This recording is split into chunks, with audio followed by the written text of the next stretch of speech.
Assalamualaikum warahmatullahi wabarakatuh. Bertemu lagi bersama saya Ayu di mata kuliah Sistem Informasi Manajemen. Kita sudah berada di pertemuan minggu ke-9. Di pertemuan minggu ini kita akan membahas tentang manajemen pengambilan keputusan. Oke, sebelum masuk ke materi, kita harus mengenal dulu tuh. Manajemen pengambilan keputusan adalah proses di mana individu atau kelompok mengidentifikasi, menganalisis, dan memilih alternatif tindakan yang paling sesuai untuk mencapai tujuan tertentu. Nah, ini merupakan aspek kunci dari kepemimpinan dan manajemen dalam organisasi, terutama dalam konteks bisnis. Manajemen pengambilan keputusan dapat dilakukan oleh individu maupun kelompok dan melibatkan proses yang kompleks dan secara berulang. Penting untuk menggunakan data dan informasi yang tepat serta melibatkan pemangku kepentingan untuk proses pengambilan keputusan dalam memastikan keputusan yang tepat dan berkelanjutan. Oke, baik, ada dasar-dasar dalam pengambilan keputusan. Nah, biasanya dasar-dasar pengambilan keputusan ini mencakup prinsip-prinsip maupun metode-metode membimbing individu maupun kelompok dalam membuat keputusan yang lebih baik dan efektif. Nah, dasar-dasar pengambilan keputusan itu yang penting yang pertama ada tujuan dan kriterianya. Nah, sebelum membuat keputusan, penting untuk memiliki pemahaman yang jelas tentang tujuan yang ingin dicapai dari kriteria yang akan digunakan untuk mengevaluasi alternatif keputusan. Kemudian, informasi dan datanya, pengambilan keputusan baik itu memerlukan akses terhadap informasi yang relevan dan data yang akurat. Pengumpulan, analisis, dan interpretasi data yang tepat merupakan langkah penting dalam proses pengumpulan informasi dan data. Kemudian setelah informasi terkumpul, langkah selanjutnya adalah mengidentifikasi dan menganalisis alternatif keputusan yang mungkin akan terjadi. Ini melibatkan pemahaman yang mendalam tentang kelebihan, kekurangan, risiko, dan konsekuensi yang dapat terjadi serta alternatif apa yang dapat dipilih. Nah, selanjutnya kita penting untuk mempertimbangkan risiko yang terkait dengan setiap alternatif keputusan. Nah, ini bisa melibatkan identifikasi risiko potensial, penilaian probabilitas mereka terjadi, dan pemilihan tindakan yang sesuai untuk mengurangi atau mengolah risiko tersebut. Nah, keputusan yang baik mempertimbangkan ketersediaan waktu dan sumber daya yang tersedia. Nah, ini juga bisa melibatkan penilaian terhadap biaya, waktu, tenaga kerja, dan aset lain yang dibutuhkan untuk melakukan keputusan. Konsultasi dan kolaborasi itu juga sangat penting karena kadang-kadang pengambilan keputusan yang baik itu melibatkan kolaborasi dengan orang lain untuk konsultasi dengan ahli yang memiliki pengetahuan atau pengalaman yang relevan. Pendekatan ini dapat membantu untuk memperluas pandangan dan perspektif serta mengidentifikasi solusi yang lebih baik. Nah, selanjutnya setelah keputusan diambil dan dilaksanakan, penting untuk terus memantau hasilnya dan mengevaluasi apakah tujuan tersebut tercapai. Proses evaluasi ini membantu dalam pembelajaran dan perbaikan di masa depan. Kepatuhan hukum dan etika harus memenuhi keputusan yang diambil itu harus sesuai dengan hukum, peraturan, dan etika yang sedang berlaku. Hal ini penting untuk memastikan keputusan yang diambil itu tidak melanggar aturan ataupun nilai-nilai moral yang sangat penting. Nah, dengan memperhatikan dasar-dasar tadi, maka individu atau kelompok itu dapat membuat keputusan yang lebih baik dan lebih efektif dalam berbagai konteks dan situasi. Eh, Dasar-dasar pengambilan keputusan itu untuk pemecahan masalah dan pengambilan keputusan. Pemecahan masalah itu sendiri adalah respon terhadap suatu hal yang berjalan baik maupun berjalan buruk. Masalah atau problem didefinisikan sebagai suatu keadaan atau kejadian yang merugikan atau berpotensi akan merugikan bagi perusahaan dengan cara negatif atau sebaliknya. Hal yang menguntungkan atau berpotensi untuk menguntungkan bagi perusahaan dengan cara yang positif pula. Oke, selanjutnya kita membahas mengapa manajer itu dapat salah dalam pengambilan keputusan. Oke, manajer itu biasanya dihadapkan pada tuntutan untuk selalu membuat keputusan mulai dari menyelesaikan masalah kecil hingga menerapkan perubahan strategi besar. Sebagian besar keputusan yang tidak tepat adalah kesalahan penilaian berdasarkan dari kapasitas pikiran manusia yang terbatas dan keberatan alami yang diperlihatkan manajer selama proses pengambilan keputusan. Nah, manajer itu dapat mengambil keputusan yang salah karena berbagai alasan, baik sengaja maupun tidak sengaja, dan juga ada beberapa faktor yang menyebabkan pengambilan keputusan yang salah. Antara lain itu seperti kurangnya informasi atau data. Nah, manajer mungkin tidak memiliki akses terhadap informasi atau data yang cukup atau akurat untuk membuat keputusan yang tepat. Keterbatasan informasi dapat menyebabkan penilaian yang salah ataupun tidak lengkap tentang suatu situasi. Bisa juga karena bias kognitif. Nah, manusia itu biasanya cenderung dipengaruhi oleh bias kognitif, seperti kecenderungan untuk mengabaikan informasi yang bertentangan dengan keyakinan atau preferensi mereka, atau untuk memilih informasi yang memvalidasi keputusan yang sudah mereka buat sebelumnya. Nah, selanjutnya manajer juga bisa salah mengambil keputusan itu karena tekanan waktu.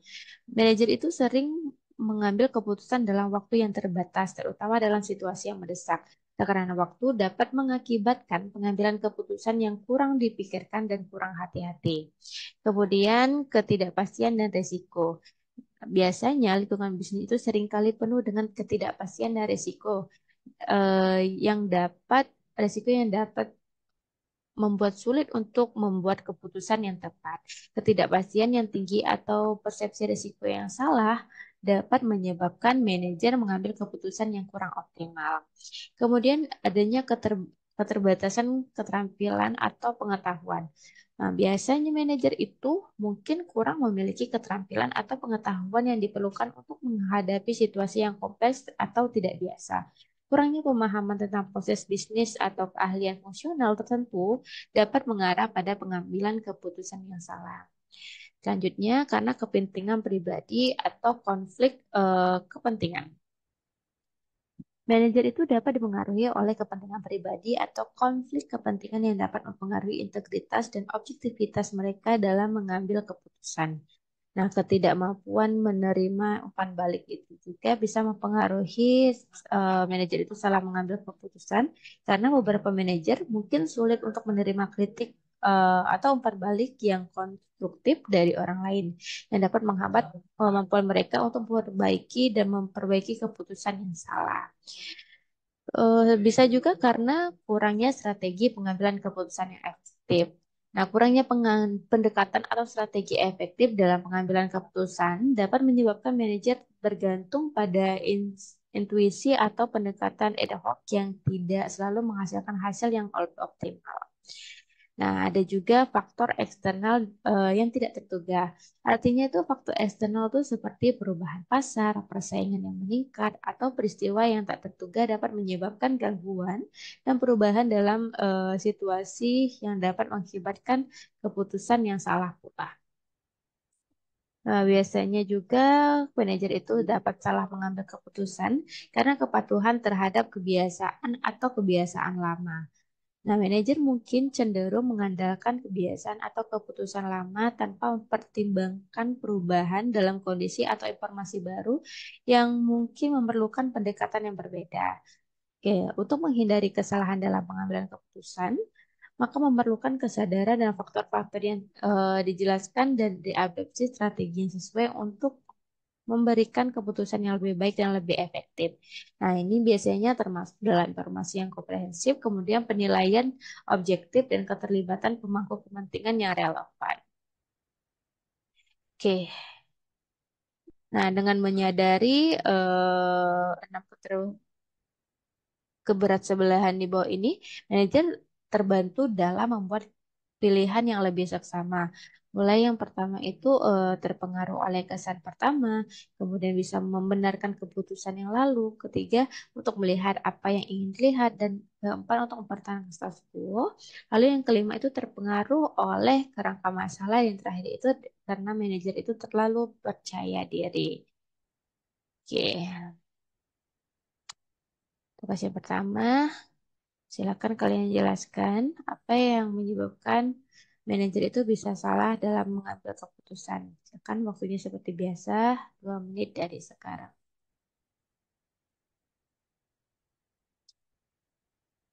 Hmm.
Oke, baik. Waktunya habis. Mari kita lanjutkan.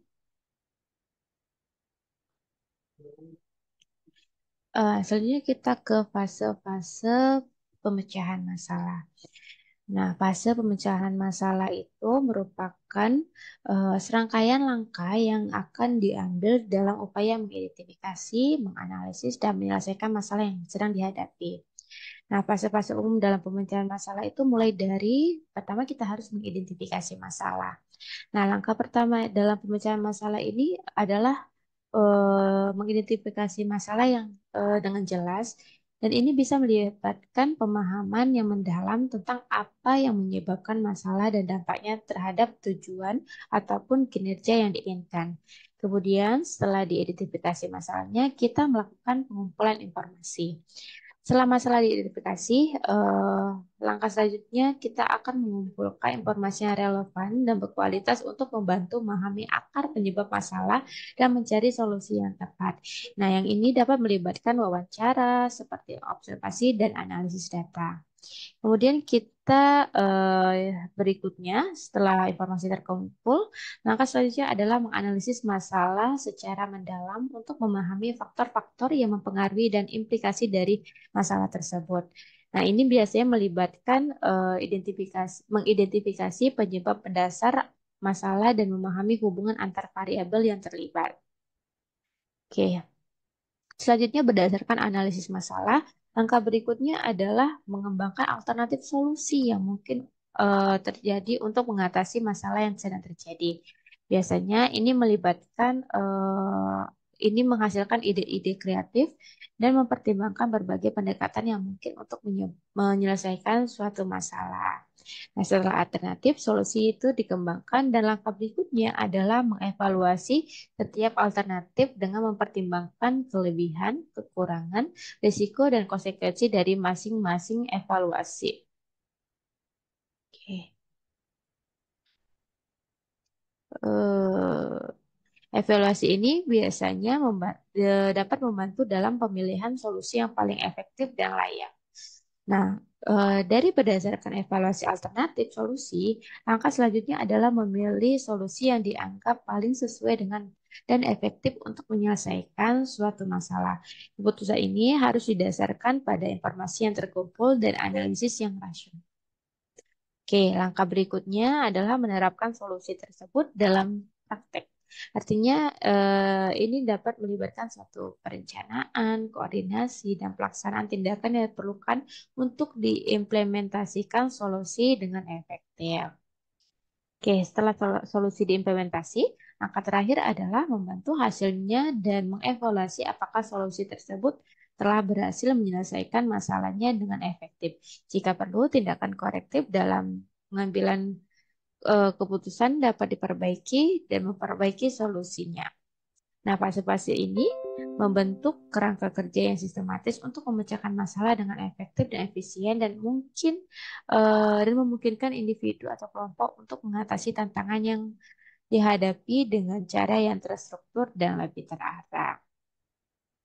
Oke, aktivitas kecerdasan yaitu seperti mencari lingkungan yang kondusif untuk mendapatkan suatu solusi.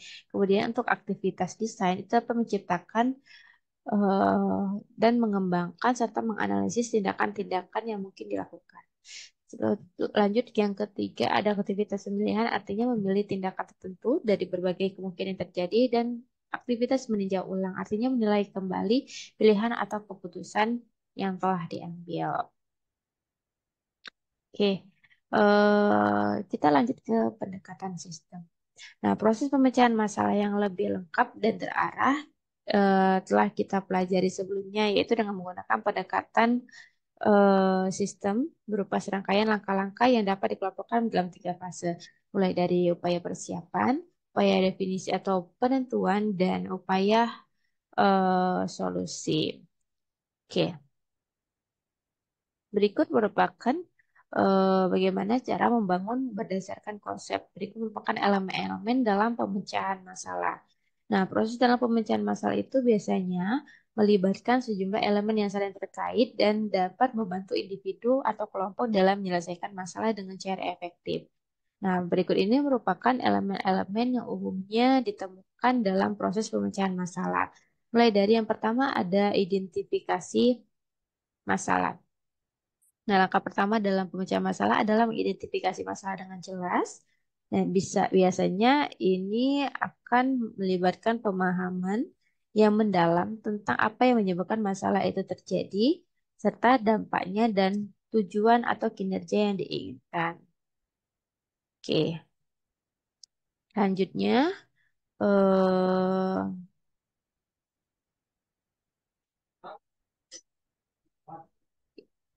analisis masalah. Oke.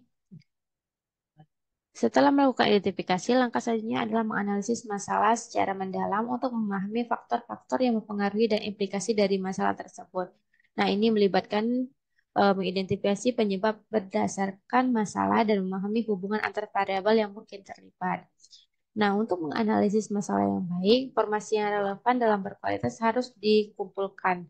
Ini bisa berupa data, fakta, hasil survei, pendapat ahli, dan pengalaman pribadi. Serta setelah masalah dianalisis, langkah berikutnya adalah mengembangkan berbagai alternatif solusi yang mungkin untuk mengatasi masalah. Ini memungkinkan eksplorasi sebagai pendekatan dan ide-ide kreatif untuk menyelesaikan masalah. Evaluasi alternatif solusi dikembangkan. Langkah berikutnya adalah mengevaluasi setiap alternatif yang dengan mempertimbangkan kelebihan, kekurangan, risiko, dan konsekuensi dari masing-masing yang alternatif yang dipilih. Nah, evaluasi ini membantu dalam pemilihan solusi yang paling efektif dan layak untuk dipilih. Nah, berdasarkan evaluasi alternatif solusi, langkah selanjutnya adalah memilih solusi yang dianggap paling sesuai dan efektif untuk menyelesaikan masalah. Keputusan ini harus didasarkan pada informasi yang terkumpul dan analisis yang rasional. Implementasi solusi merupakan langkah berikutnya, yaitu dengan menerapkan implementasi solusi dalam praktik. Ini melibatkan perencanaan, koordinasi, dan pelaksanaan tindakan yang diperlukan untuk mengimplementasi solusi dengan efektif. Nah, setelah solusi diimplementasikan, langkah terakhir adalah memantau hasilnya dan mengevaluasi apakah solusi tersebut berhasil menyelesaikan masalah dengan efektif. Jika perlu, tindakan korektif dapat diambil untuk memperbaiki dan memperbaiki solusi.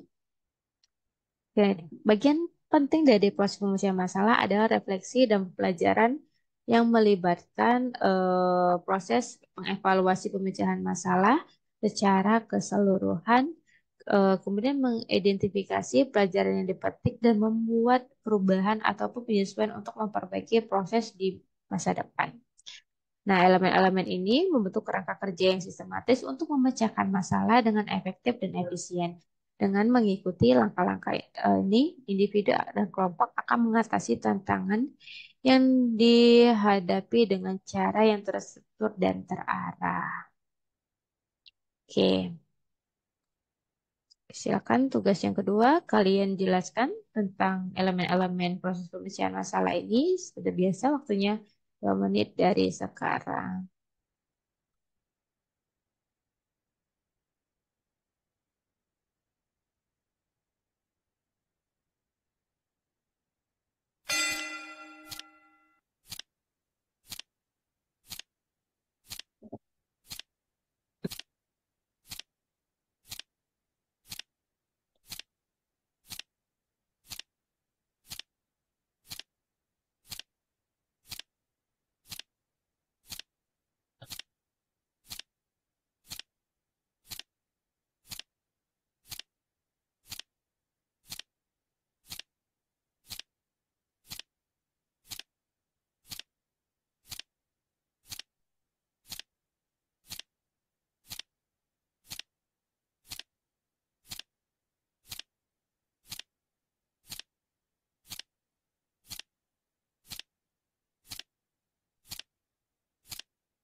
Oke, lanjut. Oke, selanjutnya kita bisa, manajer itu harus memilih solusi yang terbaik, mulai dari menganalisis, evaluasi secara sistematis terhadap pilihan yang ada dan mempertimbangkan segala konsekuensi yang mungkin terjadi bagi perusahaan. Kemudian dinilai, yaitu dengan proses pemikiran dan pertimbangan dari seorang manajer. Kemudian bisa dilakukan juga dengan negosiasi dengan perundingan antar beberapa manajer. Oke, cukup pertemuan kita minggu ini. Kita lanjutkan di part yang kedua. Saya akhiri. Wassalamualaikum warahmatullahi wabarakatuh.